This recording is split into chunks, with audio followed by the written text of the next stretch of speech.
Genèse 37. 1. Jacob demeura dans le pays de Canaan, où avait séjourné son père. 2. Voici la postérité de Jacob. Joseph, âgé de 17 ans, faisait paître le troupeau avec ses frères. Cet enfant était auprès des fils de Bila et des fils de Zilpa, femme de son père. Et Joseph rapportait à leur père leurs mauvais propos. 3. Israël aimait Joseph plus que tous ses autres fils, parce qu'il l'avait eu dans sa vieillesse, et il lui fit une tunique de plusieurs couleurs. 4. Ses frères virent que leur père l'aimait plus que tous, et ils le prirent en haine. Ils ne pouvaient lui parler avec amitié. 5. Joseph eut un songe, et il le raconta à ses frères, qui le haïrent encore davantage. 6. Il leur dit, écoutez donc ce songe que j'ai eu. 7. Nous étions à lier des gerbes au milieu des champs.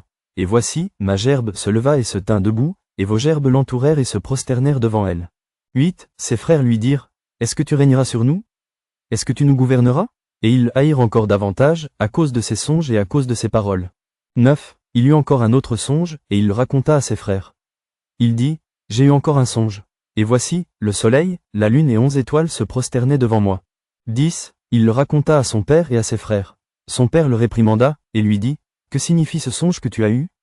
Faut-il que nous venions, moi, ta mère et tes frères, nous prosterner en terre devant toi? 11. Ses frères eurent de l'envie contre lui, mais son père garda le souvenir de ces choses. 12. Les frères de Joseph étant allés à Sichem, pour faire paître le troupeau de leur père. 13. Israël dit à Joseph, tes frères ne font-ils pas paître le troupeau à Sichem? Viens, je veux t'envoyer vers eux. Et il répondit, me voici. 14. Israël lui dit, va, je te prie, et vois si tes frères sont en bonne santé et si le troupeau est en bon état, et tu m'en rapporteras des nouvelles. Il l'envoya ainsi de la vallée d'Hébron, et Joseph alla à Sichem. 15. Un homme le rencontra, comme il errait dans les champs. Il le questionna, en disant, que cherches-tu? 16. Joseph répondit, je cherche mes frères. Dis-moi, je te prie, où ils font paître leur troupeau. 17. Et l'homme dit, ils sont partis d'ici, car je les ai entendus dire, allons à Dothan. Joseph alla après ses frères, et il les trouva à Dothan.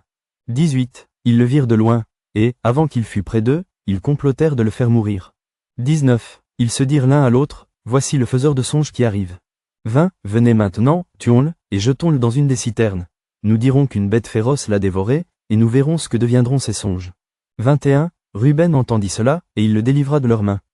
Il dit, ne lui ôtons pas la vie. 22. Ruben leur dit, ne répandez point de sang, jetez-le dans cette citerne qui est au désert, et ne mettez pas la main sur lui. Il avait dessein de le délivrer de leurs mains pour le faire retourner vers son père. 23. Lorsque Joseph fut arrivé auprès de ses frères, ils le dépouillèrent de sa tunique, de la tunique de plusieurs couleurs, qu'il avait sur lui. 24. Ils le prirent, et le jetèrent dans la citerne. Cette citerne était vide, il n'y avait point d'eau. 25. Ils s'assirent ensuite pour manger. Ayant levé les yeux, ils virent une caravane d'Ismaélites venant de Galaad. Leurs chameaux étaient chargés d'aromates, de baume et de myrrhe, qu'ils transportaient en Égypte.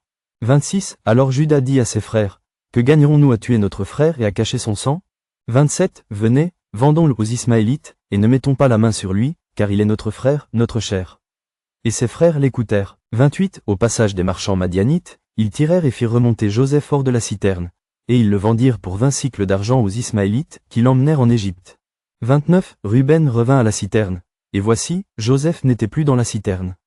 Il déchira ses vêtements. 30. Retourna vers ses frères, et dit, l'enfant n'y est plus. Et moi, où irai-je? 31. Ils prirent alors la tunique de Joseph, et, ayant tué un bouc, ils plongèrent la tunique dans le sang. 32. Ils envoyèrent à leur père la tunique de plusieurs couleurs, en lui faisant dire, voici ce que nous avons trouvé. Reconnais si c'est la tunique de ton fils, ou non. 33. Jacob l'a reconnue, et dit, c'est la tunique de mon fils. Une bête féroce l'a dévoré.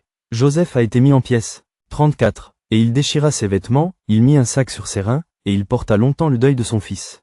35. Tous ses fils et toutes ses filles vinrent pour le consoler, mais il ne voulut recevoir aucune consolation.